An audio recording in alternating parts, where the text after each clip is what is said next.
নাকি শোনা যাবে না? দর্শক শুভেচ্ছা নেবেন। আমি এখন দাঁড়িয়ে আছি একটু গ্রামে। এই গ্রামের একটা ধানের বোরো ধানের উপরে কথা বলবো আপনাদের সামনে।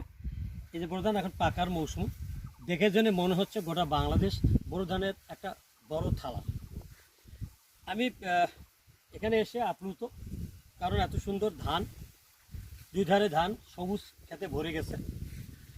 আমি এখানে আসার আগে কৃষিবিদ ডক্টর এস এম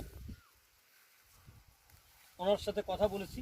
উনি বলেছেন যে বোরো ধান আমাদের গোটা নীলফামারীতে 128 হেক্টর জমিতে লক্ষ্যমাত্রা নির্ধারণ করা হয়েছে, এবং তিনি আরও জানান যে প্রতি বিঘা জমিতে 8 থেকে 10,000 খরচ হয় এবং বিক্রি হতে পারে 20 থেকে 24,000 টাকা।